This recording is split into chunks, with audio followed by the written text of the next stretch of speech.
Saudara, survei Litbang Kompas menunjukkan data 43% responden tidak setuju dan tidak ingin ikut program Tapera.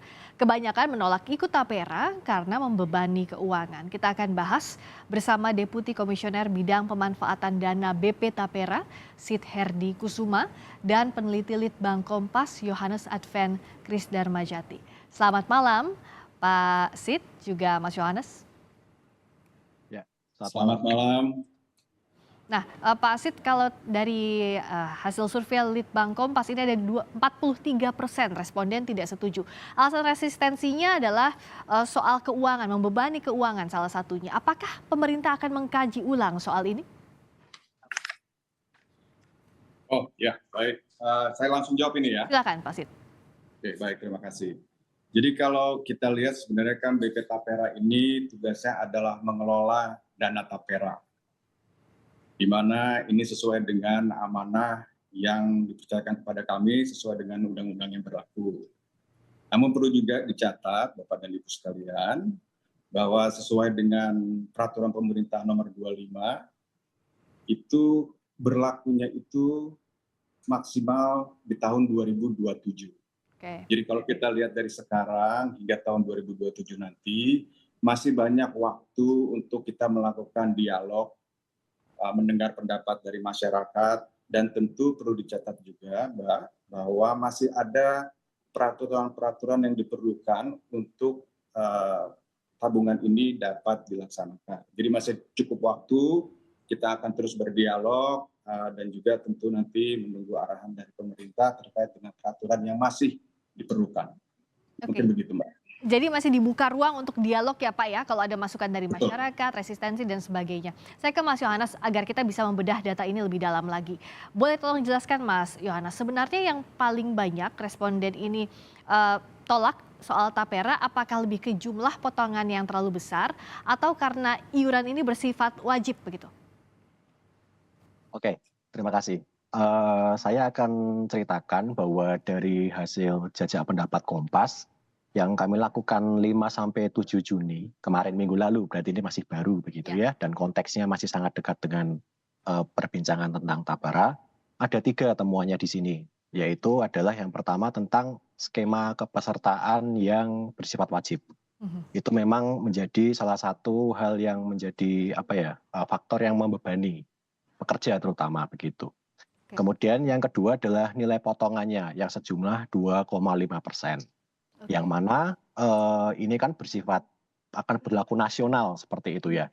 Dan ketika dibandingkan dengan harga rumah di berbagai provinsi di Indonesia, itu ada perbedaan yang cukup beragam, variatif. Makanya di sini juga orang mulai berpikir apakah 2,5% ini mampu untuk membiayai mereka dalam membeli rumah atau justru hanya menjadi beban bulanan mereka seperti itu. Artinya ini akan menjadi muara di faktor yang ketiga, yaitu tentang kepercayaan terhadap program Tapera ini. Percaya apakah sampai pada tujuannya, dan juga apakah percaya bahwa nanti akan dikelola dengan profesional, terutama jauh dari penyalahgunaan dana investasi masyarakat seperti itu. Nah, menarik kalau soal poin yang ketiga, soal trust issue ini Pak Sid.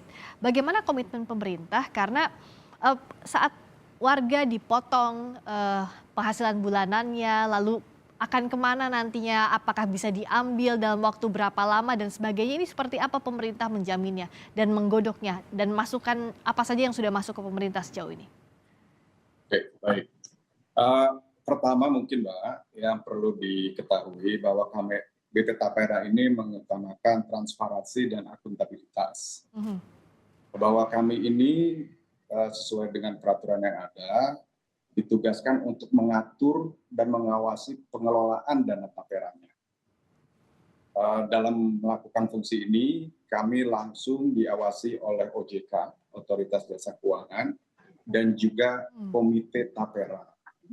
Komite Tapera ini terdiri dari Menteri PUPR, Menteri Keuangan, dan Menteri Tenaga Kerja, gitu ya. Dan selain itu tentu Badan Pemeriksa Keuangan (BPK) itu juga turut serta dalam memeriksa performance dari pengelolaan dana Tapera ini. Selain itu, mungkin Bapak dan Ibu juga sudah mendengar di berita bahwa kita telah melakukan kerjasama dengan Ombudsman. Tujuannya agar di sini dapat membantu melakukan sosialisasi dan juga mengawasi pelayanan dari BP Tapera untuk para pesertanya. Oke. Okay. Nah, dan juga soal masukan ini seberapa jauh yang sudah masuk ke pemerintah, Pak Sid? Ya, kami terus melakukan komunikasi langsung dengan kementerian-kementerian terkait, gitu ya. Mungkin satu lagi izin saya tambahkan, bahwa kalau kita melihat undang-undang yang terkait dengan Tapera ini, ditegaskan di situ bahwa hak para peserta salah satunya adalah untuk mendapatkan informasi mengenai kondisi dan kinerja tabungan Taperanya.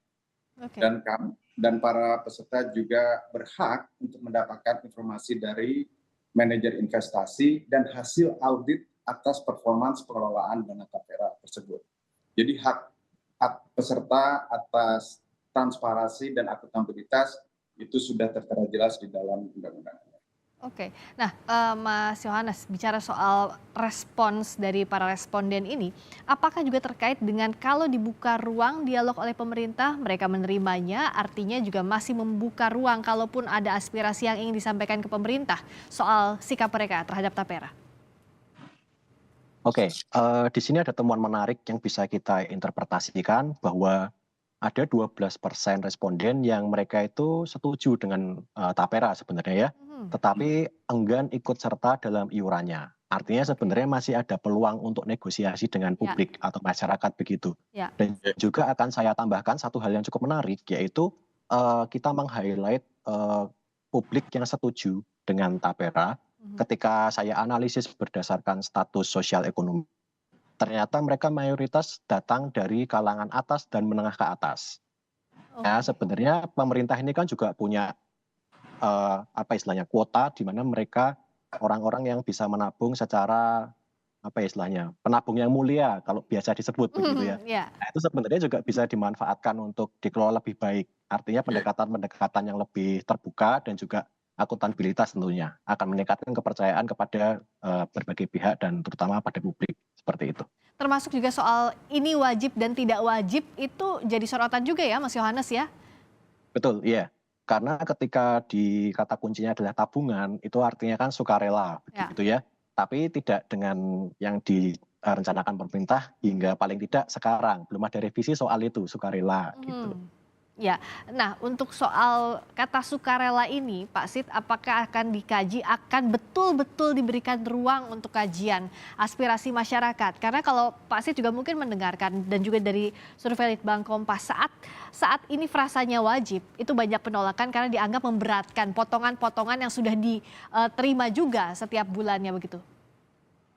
Ya, betul Mbak. Jadi kalau tadi seperti yang saya utarakan sebelumnya, masih ada ruang dialog gitu ya dan mendengarkan aspirasi dari masyarakat.